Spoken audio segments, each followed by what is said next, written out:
investigate the technique of so-called border apolarity. This is an idea that I learned from the Buczynski family. C-Z-Y-N-S-K-I. Okay.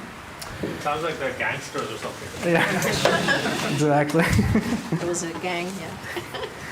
And so to understand this idea, we're going to need more ideas from commutative algebra. So we're going to deal with things like polynomial rings and ideals and the Grassmannian and so forth. But hopefully it won't be too much. But I want to begin with sort of the same setup as before. We have a tensor in A, tensor B, tensor C. And I consider a polynomial ring, which will sort of be with us for the remainder of the talk here. And maybe just to make it not so scary to begin with, I will just give myself some variable names x1 through xa. A here is going to be the dimension of A, B is going to be the dimension of B, C is going to be the dimension.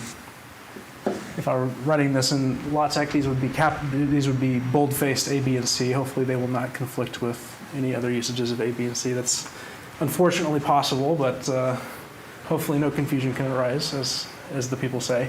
Y1 through YB and Z1 through ZC. And I want to think about the xi's as sort of being variables dual to A. So xi's are things that can eat something in the A factor. The yi's can eat something in the B factor. And the zi's can eat something in the C factor here. And one sort of slightly non-obvious fact about this technique is that we're going to sort of view this polynomial ring in two conceptually slightly different ways. So I'm going to view S in sort of two different ways that are both going to be sort of relevant. And the first is going to be, well, polynomials. Xi are vectors? Xi are just indeterminates. And if you want, you can think of them as just linear forms on A. So they're a, yeah, it's a vector, sure. But I'm imagining that I can do things like add and multiply in the ordinary polynomial ring of indeterminates. So if I take like x squared, it would be the square of the corresponding linear form. The linear form is just a homogeneous linear polynomial. Yeah. So, like they're not numbers. X1 through xa is not a vector in A. That's not correct. Right, it's not a vector. I think of it as an indeterminate. If I want to introduce the univariate polynomial ring or the multivariate polynomial ring, I'm wanting to think of this in exactly the same way, but I'm just telling you, where I want to logically think of x as being valued on. Can you use a darker marker, please? Sure. Okay. That's better. Okay. So I'm going to think of these polynomials. Maybe we'll come over here. Two different ways. One is sort of equations. P in S are equations of some set in this multi-projective space PA cross P, B cross P, C.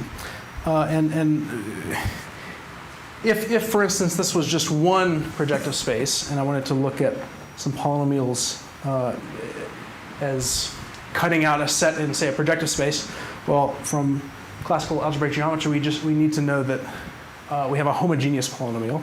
But now, since I'm cutting out a set in a multi-projective space, it sort of really only makes sense to consider P when it's multi-homogeneous. In other words, I want it to be homogeneous of constant degree in each of the separate sets of variables separately. So maybe it's a short exercise to see that, well, if I vanish on like A tensor B tensor C,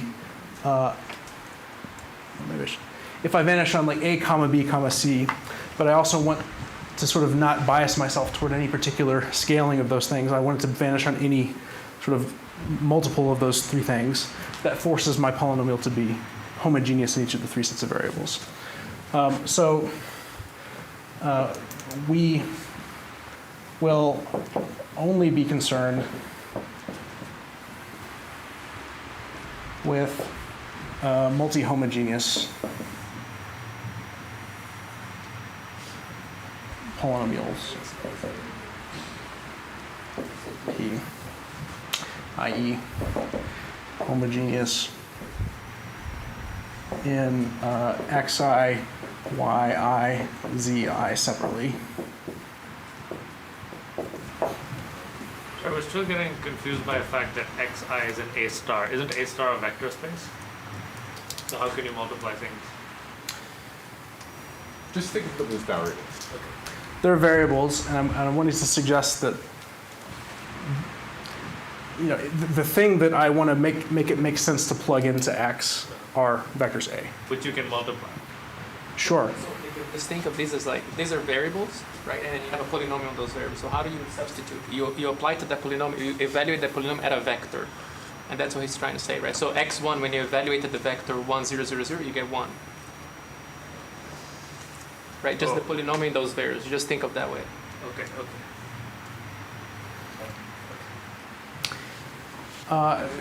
I don't know if what I'm going to say helps. I intended this to be the more down-to-earth thing to write, but maybe in view of this polynomial ring S, well, it's equivalent. You can think of it as sim, in other words, the polynomial algebra on a certain vector space, A dual plus B dual plus C dual. I'm essentially writing what I've written here as a Z3 graded ring. Is now the second viewpoint, or? This is still the first viewpoint. I'm sort of, yeah. So so the fact that I'm wanting to consider polynomials as equations of this multi-projective space means that I want to consider multi-homogeneous. Maybe you can think of this polynomial ring either as this or as this, as you individually prefer. Well, I guess when I write it like this, it's maybe a little bit easier to write the ijk component. So the ijk component of S, polynomials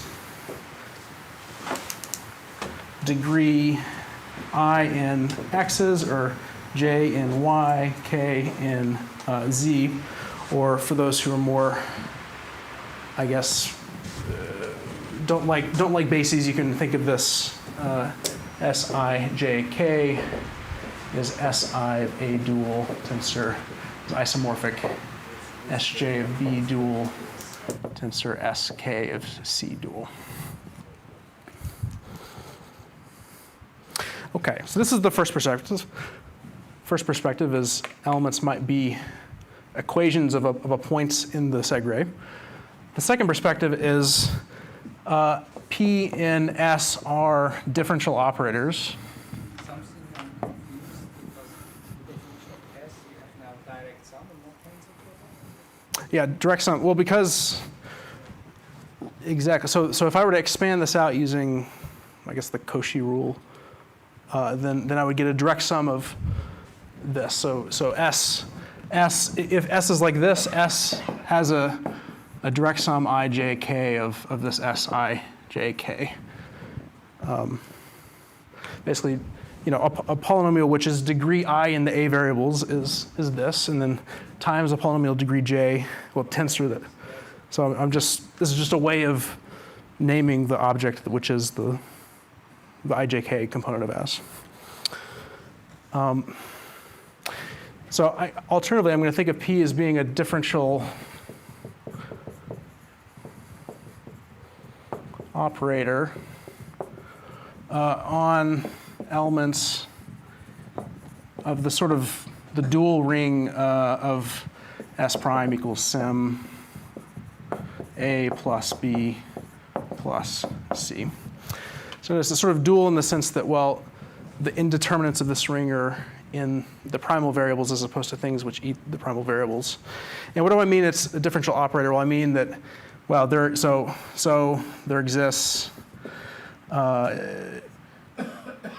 a sort of a bilinear operator, which I'll call wedge here, which takes S, I, J, K, wedge, say the corresponding graded component here, S, I, A, tensor Sj, B, tensor S, K, C. It maps that into S, I should say E, F, G, and then so it maps into E minus I, A, tensor S, F minus J, B, tensor S, G minus K, C. But okay, so this is the second perspective, but I actually only need the second perspective when I'm considering this action on when E, F, and G are 0 or 1. So maybe I can be a little bit more sort of explicit about this when I'm viewing this bilinear operator, this application of these polynomials as a differential operator. I can be more explicit about that when I'm sort of in the case that I care about today. Is this thing you replace the variables with partial derivatives? Yeah, exactly. Like if you want, you can think of the xi as like partial.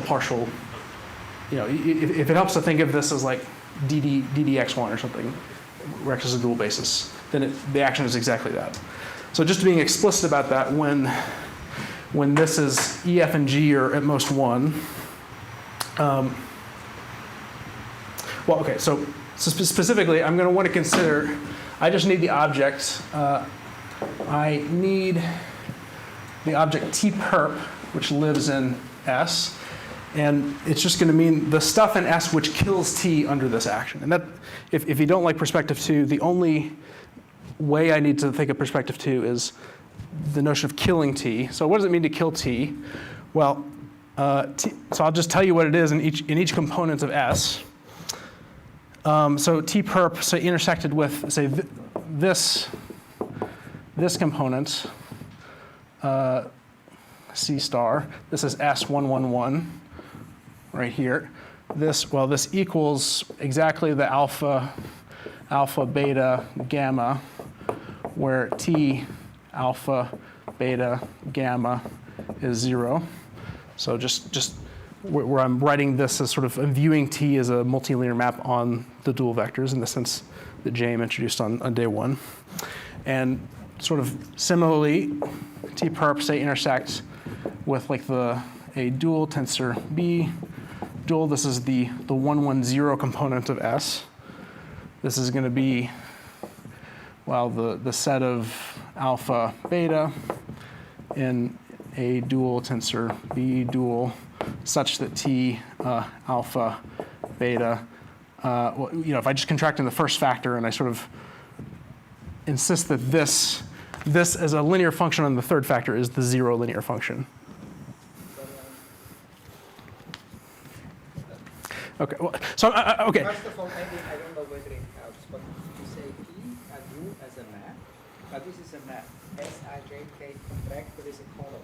So it's this linear map from, I'm just trying to, I Yes. don't know whether everybody in the audience understands. Yeah, maybe I should, this, and maybe I'll write it like that. So I'm defining a bilinear map. So basically, when I think of this as something which eats something here and gives you something here. Components of E minus I, F minus J, G minus.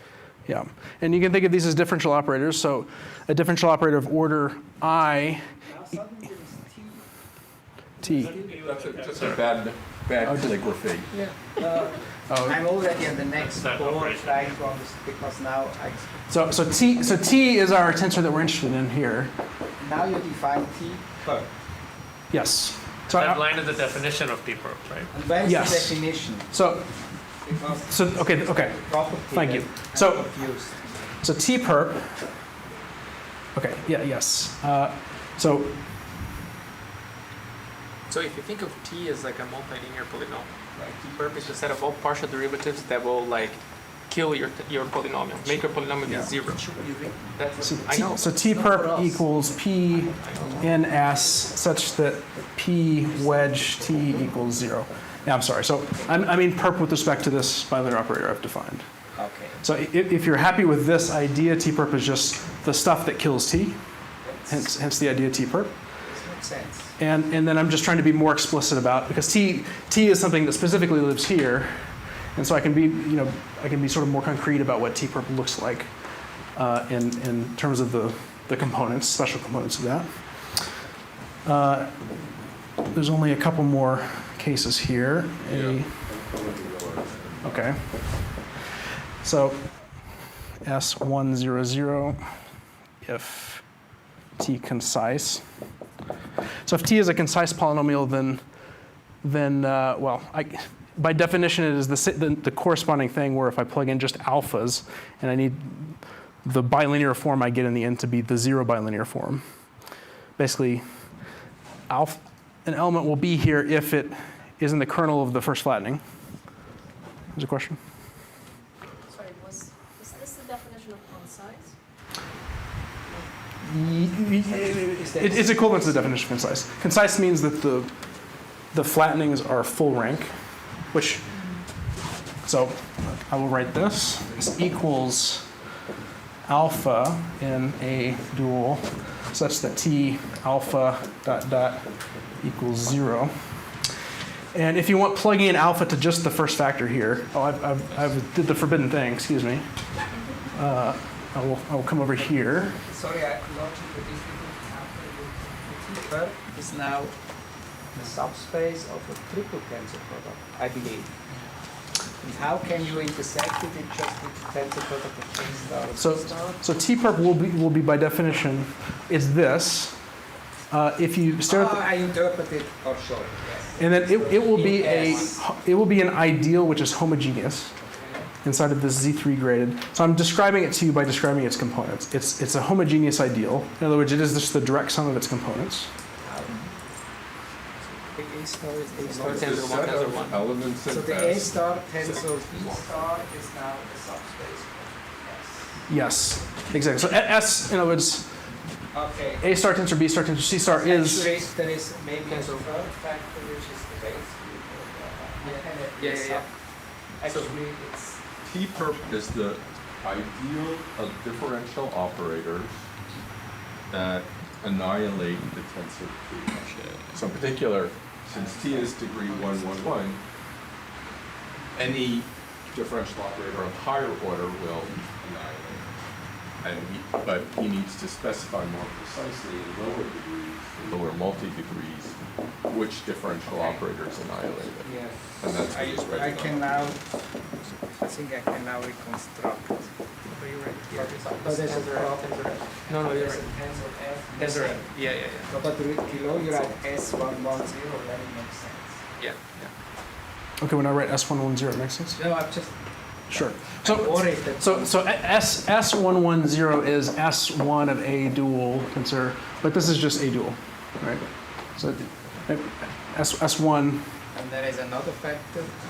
and then tensor S1 of B dual, And there's a third tensor one that you can S0 of ignore C in, dual. So which if I, is the base field. right, so if I tensor the base field, I have a natural, a canonical isomorphism with A tensor B. Okay. And okay, so what is T-perp inside of the 100 space? Well, it's exactly those forms which kill T. You know, but what is another way of interpreting this? It's when I plug into the 8th flattening of T, I get 0. So this is really the kernel of TA from the last time. So most T's in my life come to me are concise, which means that the kernel of all these flattenings are empty. So I will. So in my life, this intersection of T-perp A dual is the empty set, and that is true for matrix multiplication as well. Yes, thank you. 0. It does have the 0 vector. 0 does kill. Is in the kernel of the flattening. Okay. And Why do you write low to the ground on that board and not on that board where you like always shift? okay, yeah, okay, you're right. I'll continue over here.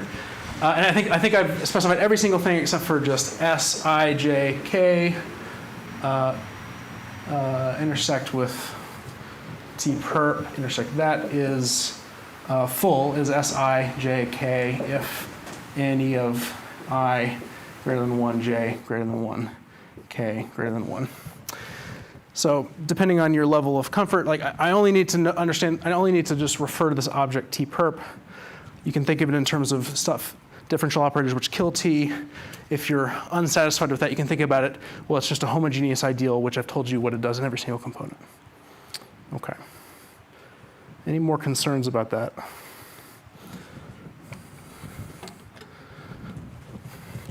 Okay.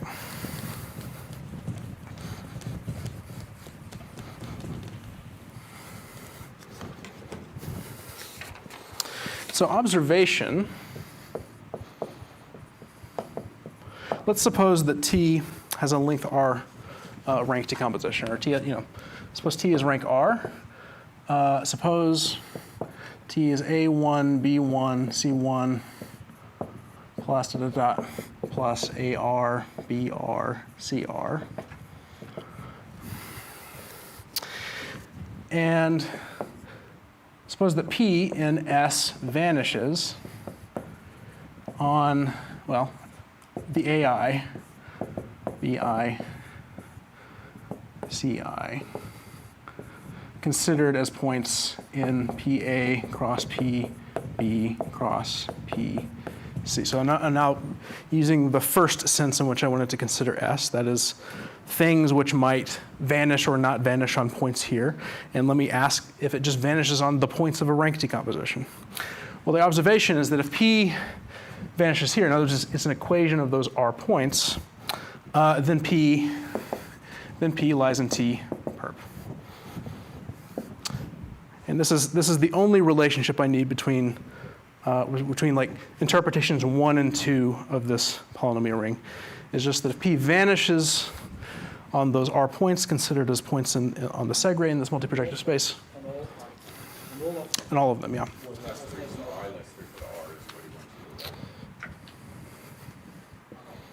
Vanish on all of, yeah, all. Fair enough, okay. We speak of, in this situation, in general, if an ideal is contained in T perp, we say that the ideal is apolar to T. So we say that definition, the ideal of the R points of a rank decomposition is apolar to T.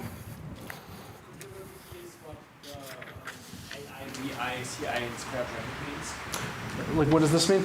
It means A, B, and C, but I'm sort of considering the I'm ignoring any scale that they have. Right. So exactly. I'm just. This is the bracket. The brackets here is just the map from A to P of A. I sort of forget the scale. So okay. Now we can start to. What is the definition? The ideal. Okay. I'm just defining. Okay. Excuse me. This situation is defined as a. Yeah. Maybe I shouldn't write definition. Okay. Definition in general. If an ideal is contained in T perp, I is apolar to T. So that's the definition of the word apolar, and then maybe a statement. A statement is that the ideal of the points of a rank decomposition is apolar to the corresponding tensor.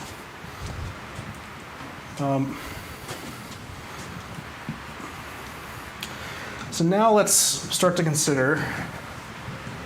Yeah. So actually, this idea does not only depend on the tensor, it depends on the decomposition. It does, exactly. It's an abuse of notation. Just No, the definition is for any ideal. Yeah. This definition is for. It goes on, definitely. Yeah. So. I'm still in the third. Sorry about that. One is a definition, and 2 is applying it. Yeah. So I speak of an ideal being apolar if it's contained in T perp, and then after that I make the statement that the ideal of R points considered in the sense of the first interpretation is apolar. In particular, the ideal of the R is an example of something. So do I have to read this first definition? Yes, I was. Please say it again because I'm. Yes, I apologize. So by definition, if I use this word, I just mean An ideal. I'm speaking of something that is contained in T perp. Okay. I An will say, ideal contained in T perp. I will say that is apolar to T as an ideal. Yes, If it is contained in T perp. So if this condition holds, this condition, if and only if, by definition, I is apolar to T. My difficulty is still that I have to question your definition. What is written up depends on the particular rank decomposition. No, this is a completely general definition. An ideal I is apolar to something. If this is right. If any ideal. And now he's saying, in particular, if I have an ideal of points of whatever rank is the decomposition. That is an example Now I of understand the ideal. logic. There you Now go. I understand. Okay. So now I want to think about border rank a little bit. So before, recall, defined border rank as the smallest R such that T is a limit of rank R tensors. Now, using a short algebraic geometry argument, we can be slightly more precise.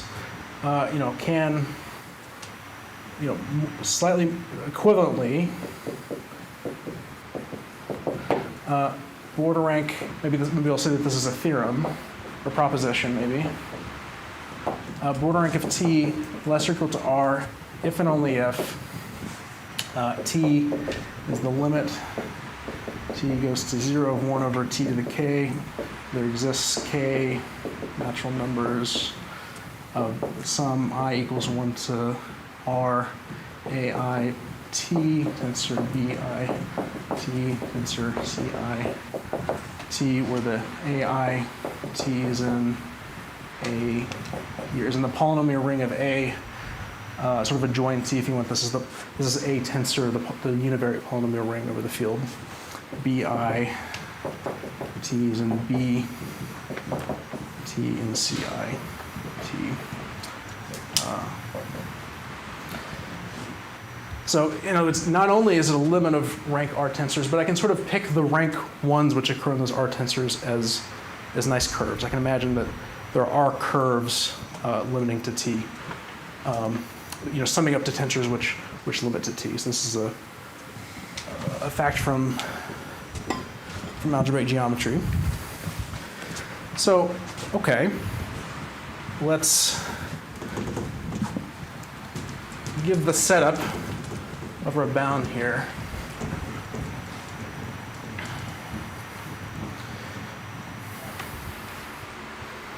So let's consider, suppose we have this data. Suppose border rank of T is small, and we have this corresponding data. I will speak of this as a border rank decomposition of T. Suppose we have the data of a border rank decomposition.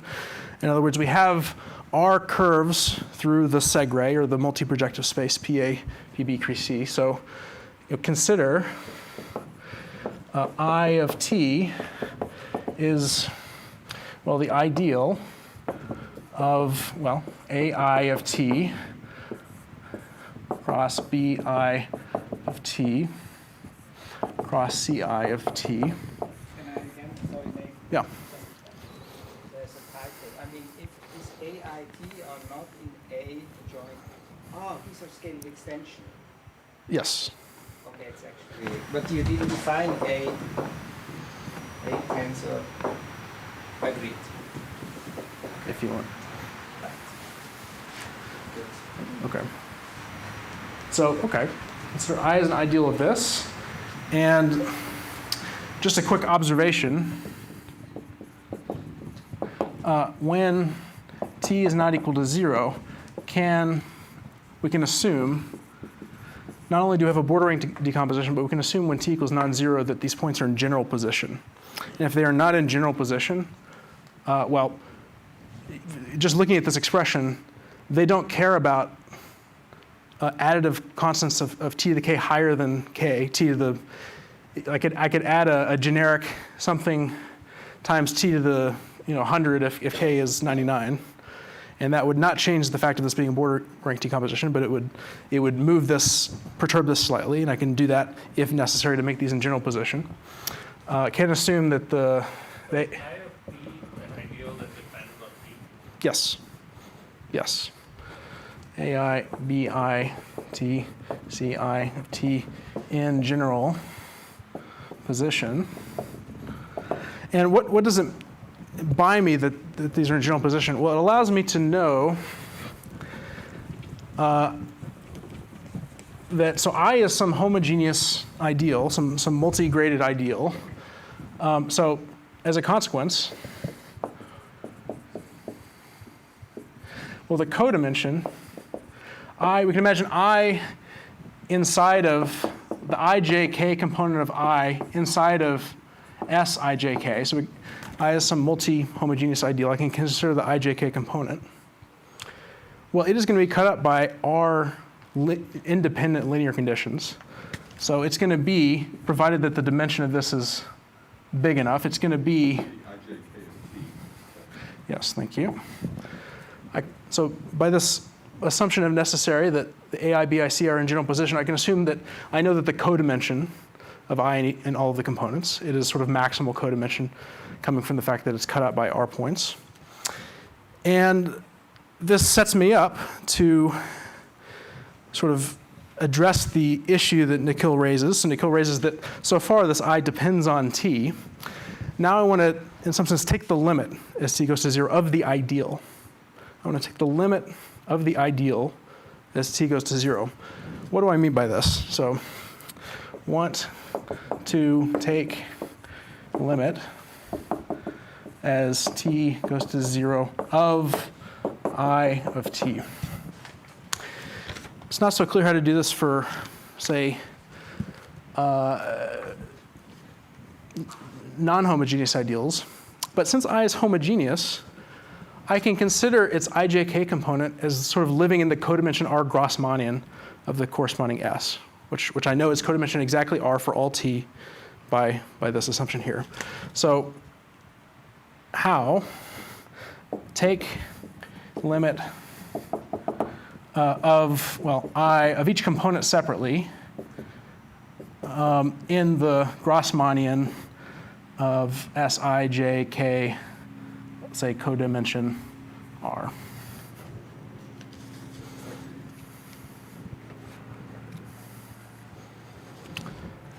And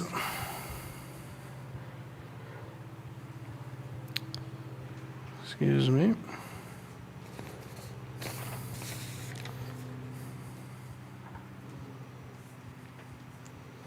So this is a projective variety. In particular, it is, you know, yes. Yeah, so this lives in here, and it is codimension at most R, but in fact exactly R. Yeah. So this is a projective variety.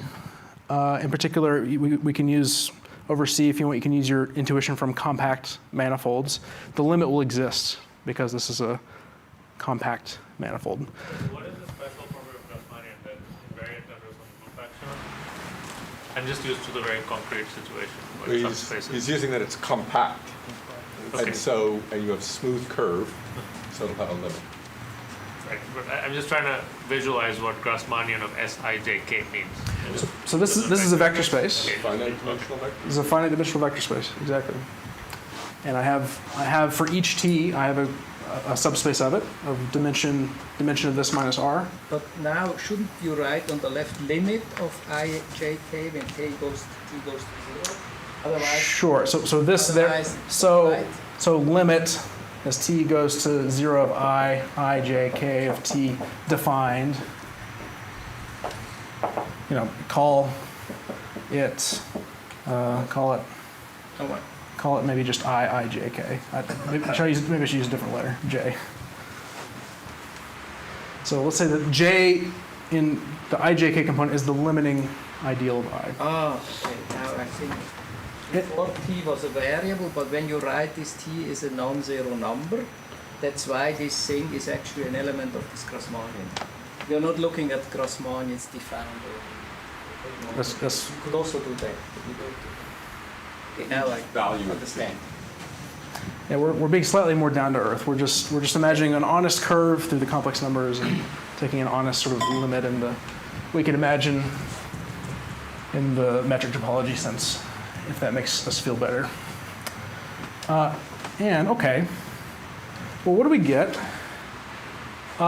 Luckily, if we take I, let's say J is the direct sum I j k of J I j k. This is an ideal. So when we take this limit in the component-wise sense, we still get an ideal in the end. And we know some things about it. Now, it is no longer an ideal of points. Of course, taking this limit may crush the fact that we had ideals of points to begin with. But certain other facts, numerical facts about the i's that we came from, the border rank decomposition that we came from, remain. J, we know that the codimension J I j k inside of S I j k equals R. Question. Straightforward to see that J is an ideal, or do you need something fancy? I don't think that's hard. It's. I think it's a limit of ideals and the automatic from is saying we have all that we have this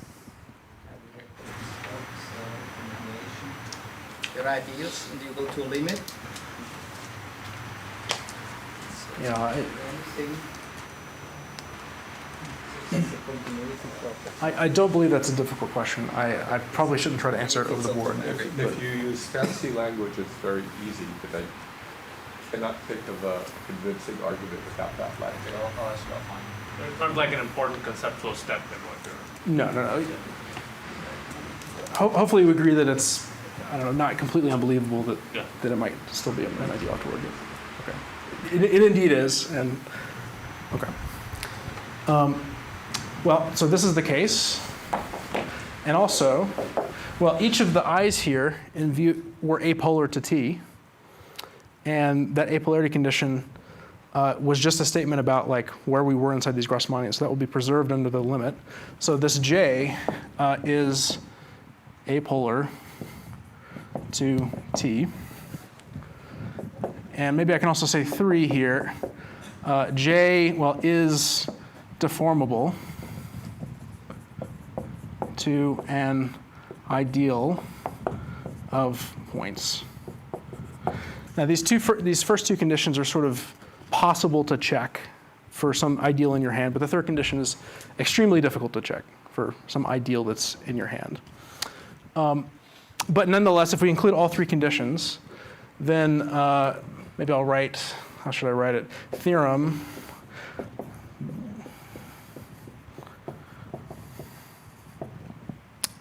by the Buczynski family is that, well, border rank of T is less than or equal to R, basically just following this calculation we did. If and only if there exists ideal satisfying J, I, S, F, Y, I, and G, satisfying 1, 2, 3. Okay, so this is the mechanism by which we will be able to obtain. So for 3, like, what is the definition of conformal to ideal? What's more than just saying that it's the limit of ideal? Yeah, that's essentially the definition. It just could it have come from some, can I perturb it slightly in each codimension to get an ideal that suddenly becomes an ideal of our points? And in the condition 3, does it say an ideal of R or? Yes, thank you. Ideal of R points. That's the way we define it, basically. That's the way we defined it. So in some sense, this statement is, there's not maybe too much content to it. Because if it was deformable. First one. What's the condition? First one? I see 2, and this is what is it? So 1, 2, and 3. Oh, okay. This is first one. Okay, now I see it. Sorry. Sorry. So this is upper bound. Well, we will be able to get lower bounds. So our mechanism, so what was the form of the logic? If there was a border rank decomposition, in other words, if the border rank was small, then there exists an ideal. Our mechanism to rule out a border rank decomposition will be to rule out ideals with this performance. That will be the idea for the So, and already that's the essential idea, is we want to show that, so this third condition is almost impossible to check, but we can have hope to show that there are no ideals satisfying the first two conditions. It can't simultaneously have the right Hilbert function and be apolar to T. And This. the first condition, this two-dimension condition, is to hold for any ijk. For any ijk, provided it's not too small.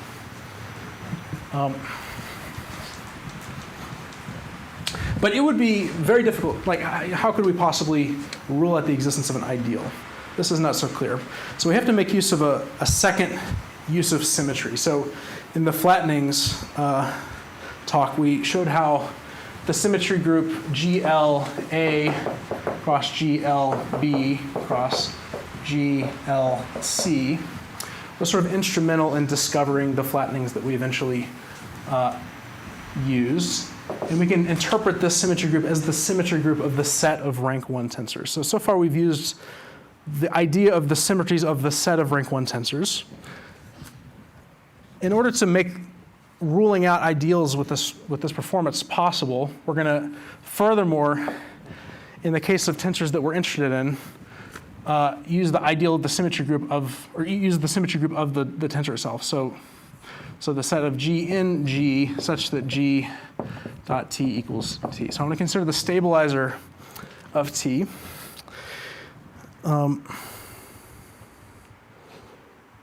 Okay.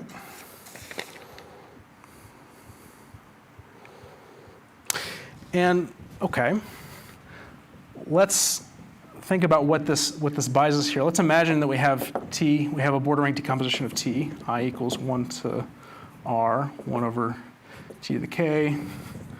T is limit, T goes to 0, AI, T, tensor BI, T, tensor CI of T. So imagine I have this data. I want to hit both sides of this equation by a symmetry of T. So I want to imagine that maybe G is in here and apply G to both sides of this equation. Well, T equals G of T just by the fact that it's a symmetry of T. And then G acts linearly, so I can move it past this limit.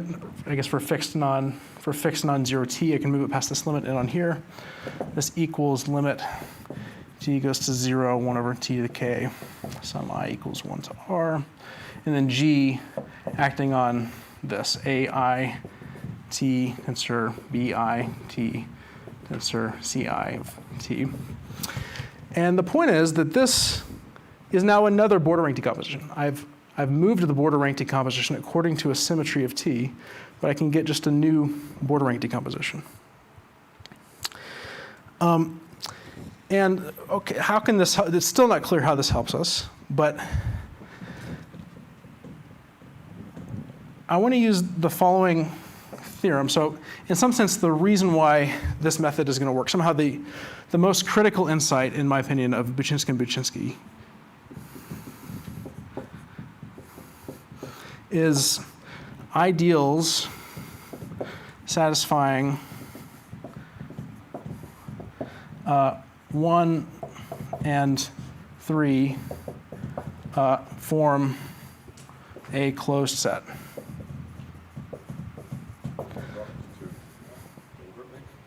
I did drop 2. I guess I could include 2 as well, but and they call this closed set slip, saturated limit of ideals of points. But why is this going to be useful for us? Well, there's an additional classical theorem. My time is running out. Theorem Lee, if H is a solvable group acting on a projective variety.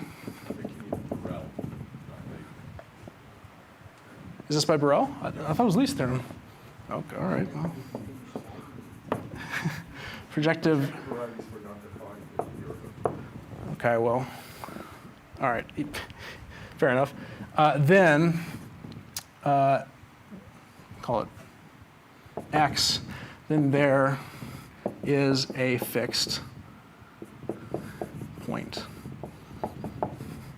in X. Sure. There's an H fixed point. Okay. By the way, a solvable group, so we have sort of GLs floating around here, and when we let T be the matrix multiplication tensor, its symmetry group will be the product of 3 GLs.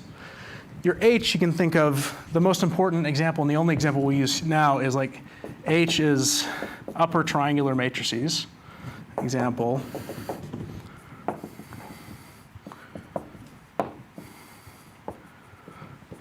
So upper triangular matrices form a solvable group, and maybe if we act upper triangular, maybe n by n matrices acting on P n minus 1. So here's a projective variety on which this group naturally acts. Well, it indeed has an H fixed point, namely, then H fixes the 1 vector with 0 after that. And in fact, this is the only H fixed point there. But according to Borel, this is true for any solvable H and for any projective variety.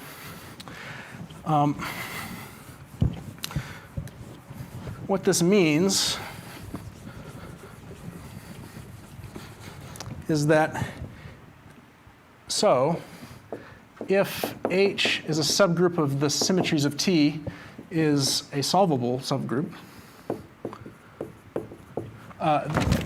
then can assume for IV J is H fixed.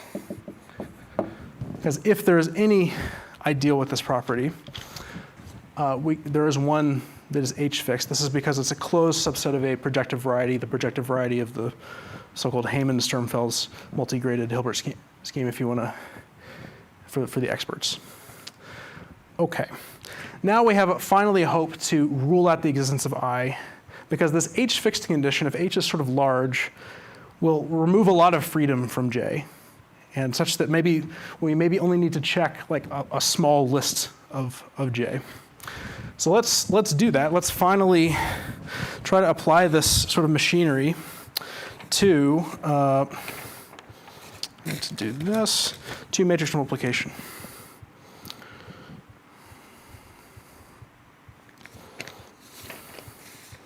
Okay, so let's think about the matrix multiplication tensor and think about its symmetries.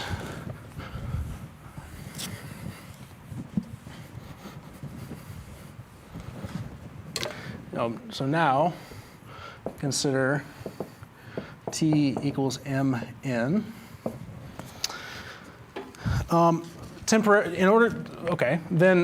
Then I can tell you what GT is. It is 3 copies of GLN. GLN cross GLN. I had better tell you how the GLNs act on the 3 factors. Probably the easiest way to see this is to interpret T as a trilinear map, as JM sort of introduced on day 1. So I can think of Mn as eating 3 matrices, A, B, and C. Well, it's the trace of A, B, C. So you can think about the A and B here as being the 2 matrices I'm multiplying. So here's the matrix product, and then the trace with C is like a linear form, extracting whatever coefficient I want from the answer. So here's the matrix multiplication. Here's a linear form evaluating on that, sort of making the situation symmetric in the 3 factors. But, okay, just from values of the trace, this is maybe G1, A, G2, inverse, G2, B, G3, inverse G3, C, G1, yes, and then parentheses here. So hopefully you'll agree with me that this equals this for any choice of GL1, GL2, GL3, and n by n invertible matrices, just from properties of trace. And indeed, I have sort of written it as acting on the 3 tensor factors. So this is a linear action on the A factor. This is a linear action on the B factor. So this certainly stabilizes matrix multiplication tensor, and indeed it is the full group of, maybe aside from some discrete extra part of the symmetry group. We can sort of make this slightly more coordinate free or maybe more explicit, depending on how you say it. We can also think of Mn as lying in U tensor V dual, tensor V tensor W dual, tensor W tensor U dual.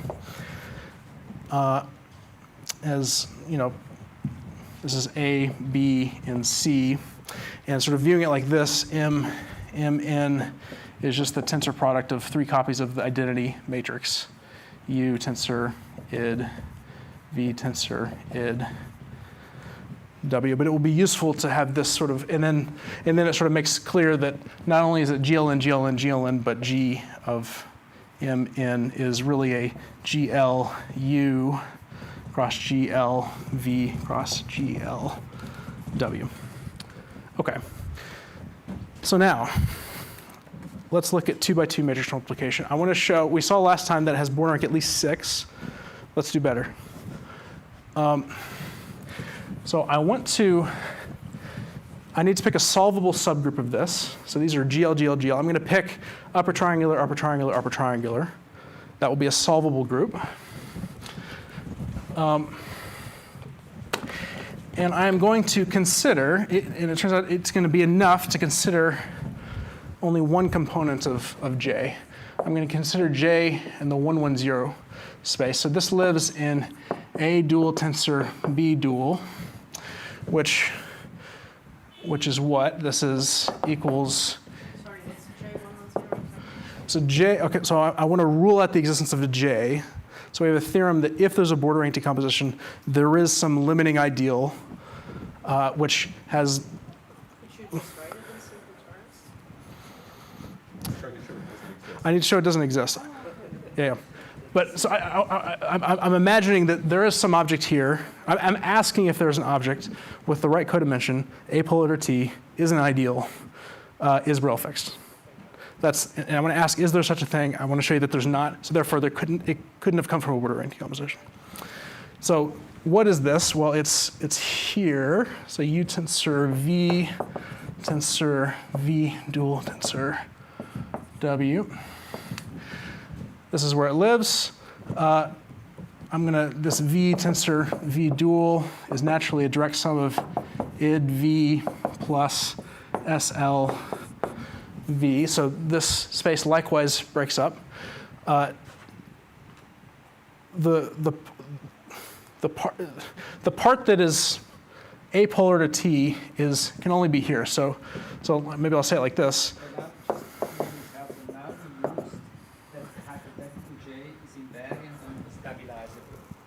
Yes. Why you write it this way? Well, no, I could write it like this way no matter what, but I can write it. It just lives there no matter what. Okay, not yet. But I can use that later. I'm going to use it in just a moment. Yes. Okay, sorry. No, so the apolar ideal to T in the 1, 1, 0 component is, if I take the SL component here, SLV tensor W. So this right here is a dimension 12 space. And I can show it to you. So I'm going to. That's not a board. That's not a board, no, right there. I'm not going to write it. I'm not going to write there. One mistake is allowed. So I can show it to you. So it's a 12-dimensional space, and here it is.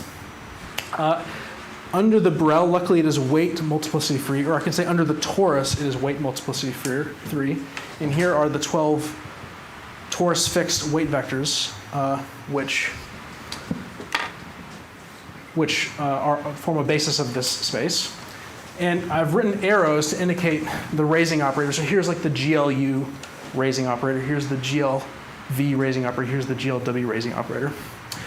So what I'm looking for is an ideal which is codimension 6, because I want to rule out border rank 6. So I'm going to look for an ideal which is codimension 6 here, which is torus fixed. So it must be just a choice of what's codimension 6 inside of 16, that is 10.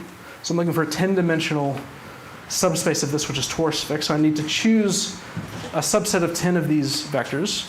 And I need to choose in such a way that if I choose one, I also choose all the arrows, the stuff that arrows from it go to. And so basically I need to choose all but 2 of these. Now I hope you'll agree with me that I have to not pick this one, because if I pick this one, I pick everything above it. I have to not pick this one, and then I only have 3 choices. I have to either not pick this one and not pick this one. So everything but these 2, or everything but these 2, or everything but these 2 are the only ways I can pick a Borel fixed I110 component of this. Sorry, what do we see here now in this diagram? So this There's is the number this 12, is so we should see here 12. this is T perp 110. This is This is every this is decomposition into irreducible. yeah. So these 12 vectors span T perp in the 110 component of T perp. This is the T1 pego to right. Yeah. So exactly 110 this. perp. Yes. As I mentioned 12, you figured it out. Yeah. Well, it had to be 16 minus 4. Okay, now you completely describe this decomposition. Right. And now we're going to use the fact that it's Borel fixed. Any ideal is the codimension condition has to be codimension 2 inside here, codimension 6 inside of the whole thing, codimension 2 inside of T perp. You look for coda, you want to exclude, okay, you want to prove that. Coda rank is strictly. Right. I want to prove this. Now you assume R could be 6, So let's assume it could be 6. and then you look for.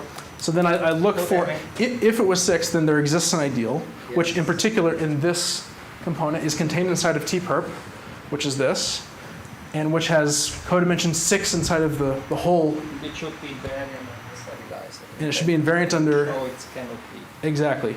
So the fact that it's torus invariant, it's Borel fixed, but the fact that it's torus fixed means that it has to be a subset of size 10 of these 10 vectors, and the fact that it's closed under Borel means it's, if I take this thing, I need to take everything that has an arrow from it. So there's only 3 choices, and all of them don't work. I have a stupid question. What if you have a different set of generators? Why this generator specifically? We're excluding specifically from those, right? So I am, so this picture is only coming from the structure of the matrix multiplication tensor. I am only looking at the symmetry. No, I understand how they generate, but what if you need to exclude some things which are not even mentioned? That's point 4. You don't need, Oh, you don't need to. only need Oh, to okay. look at these. You only need to. That's the big Okay, theorem, okay. the main punchline, the new ingredient. Oh, okay, okay. Got it.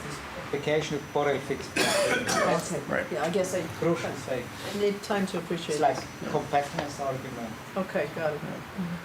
So if there's an ideal, a limiting ideal of points, then there's also one that is Borel fixed. Well, there's only 3 possible Borel fixed choices in this component, and none of them work in the sense that all of them generate as an ideal a component too large in either the 210 or the 120 spaces. So none of the 3 choices could possibly be extended to an ideal satisfying the codimension conditions. So that doesn't. That proves the theorem. So we get border rank is not 6, and therefore it's at least 7, and that matches Strassen's upper bound. Question. Just clarifying, your construction here is general, but the dimension 12 is specifically for the matrix multiplication. That's specifically for the 2x2. So yeah. But you know we can. This right here is true for any Yeah. matrix multiplication tensor. Of course, this will be 3 times. Okay. This will be n times n squared minus 1 times n dimensional, which happens to be 12 for 2.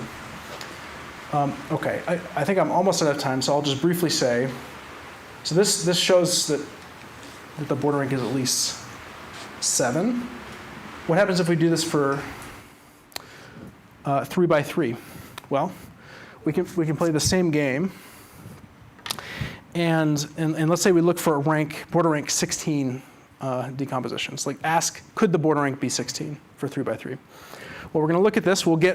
It turns out we'll look at this and we will get some candidates that both are Borel fixed here and which don't break the Hilbert function condition immediately. And there's going to be like 9 candidates in the 110 space. And then by symmetry, there'll be 9 in the 101 space and 9 in the 011 space. And then we look at all of the 729 triples of possible candidates, and all of those triples violate the codimension condition in the 111 space. So we say that maybe there were some candidates that passed the 120 and the 210 tests, but then the triples fail the 111 tests. And that shows that the border rank of 3x3 is not 16, so therefore it's at least 17. So, and I think I'm basically out of time, but yeah, so what do we get? We get hand-checkable proof of this. This was known before, but by a big computer calculation that JM can tell you about. But of course now we can see it just on the board. We also get the border rank of 3 by 3 is at least 17. We applying this technique to these slightly rectangular guys gives us that we actually match the upper bound in 2 more cases where previously we did not. And then we were also able to apply it in an infinite sequence of cases to obtain some border rank lower bounds on the 2NN and 3NN cases. So I think I better stop now, but feel free to talk to me more about this if you're interested.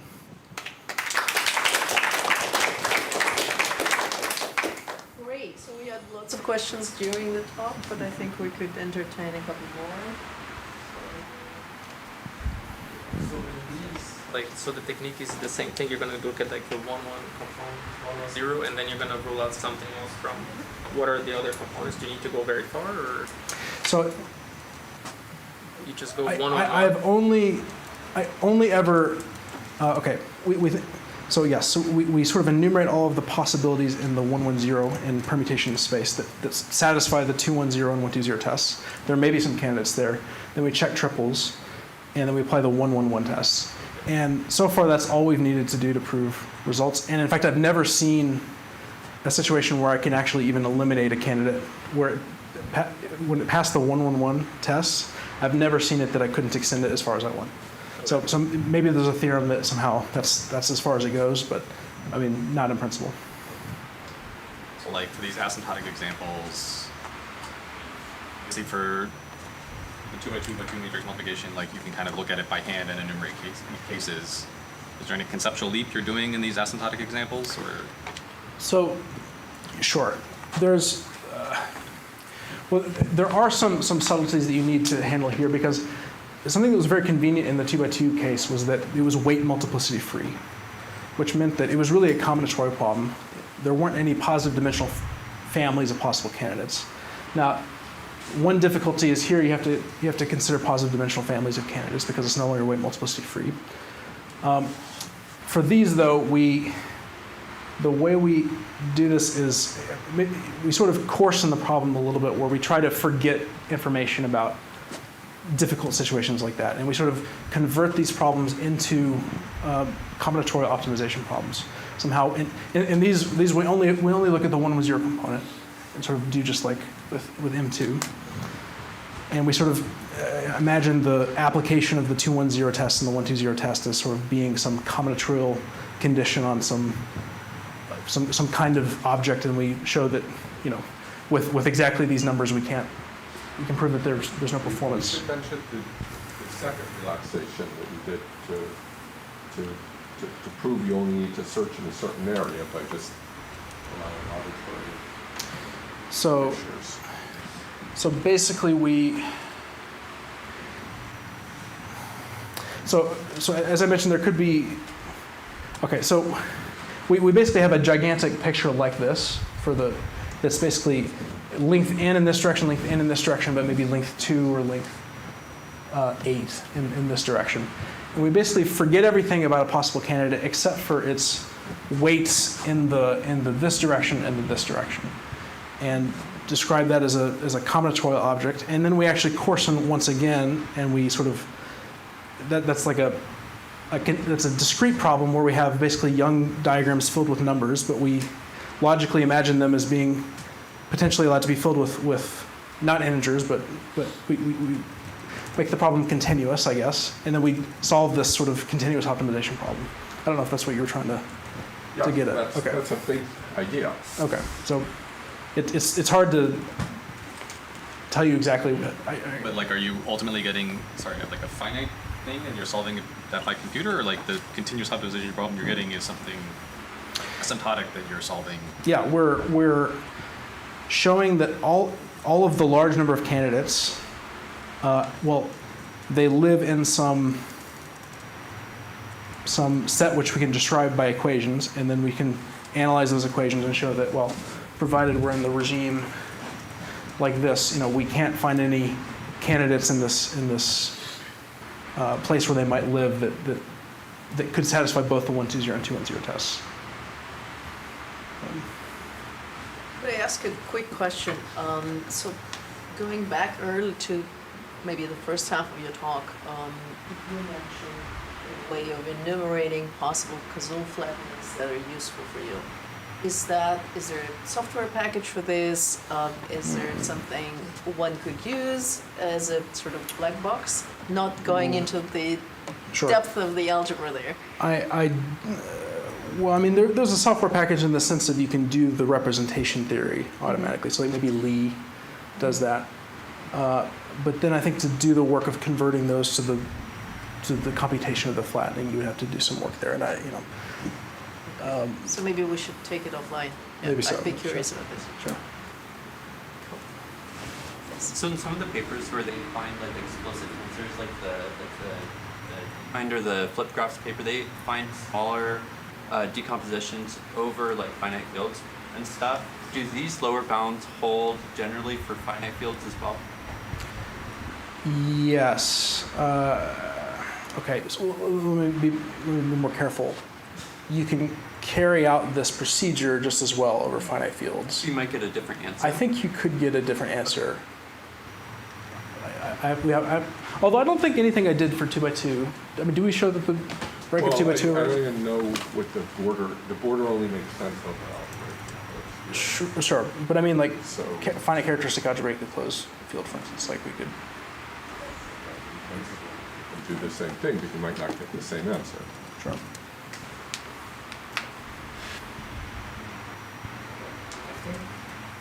What is helpful here for the multiple multiplication tensor has a large stabilizer group. Absolutely. So then it's less, Yeah. there are more conditions on this fixed point. Precisely.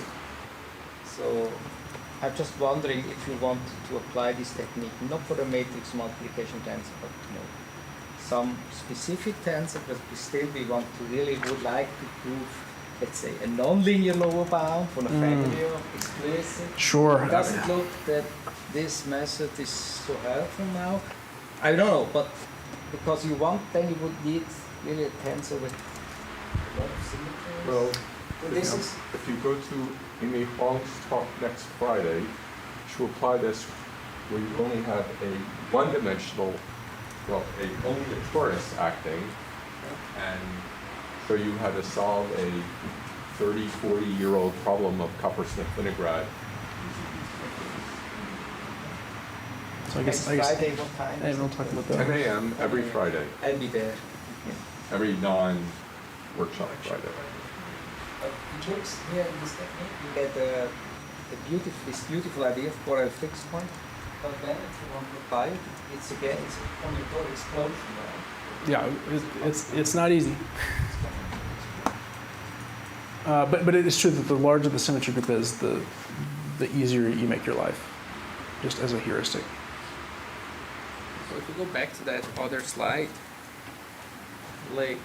so why do you need the n to be so big here for those things? Like, what happens when n is small? Well, when n is smaller, I guess you would do so because of the relaxations we do in the combinatorial optimization problem. I guess you get the behavior is working once you're out here. Now you can still get theorems. You can list a theorem for all of the n's for 2 up to 25, which is essentially you just run it and find the best that you can get for each of those specific cases. But once It's also in the paper, but it's not nearly as interesting. Oh no, I see. Okay, so there you can prove it because everything that you said worked, and I'm like, okay, but it's just it's in the paper, but it's not. So I could write a slide with. The others are just. I could write a slide with 20 different lower bounds. But people care about these border rings. I know, but Not they don't asymptotic, match the right? upper Like, I bound. mean, those people. Yeah. Yeah, No, yeah, but sure. those two match the upper bound. I mean, those two are special cases. But the other intermediate ones don't match the upper bounds, but they're in the paper. Oh, okay. No, yeah, those. And I guess this is the interest in this is that, well, actually we can apply this for an infinite sequence, which is, it's not clear that that's Yeah. close. Is it, sorry, I think this might have been answered, but is it really true that the theory of like border apolarity works for any algebraically closed field? I remember reading in like the Buchinska paper that it's, that was thought by experts to be true, but not like 100% written down.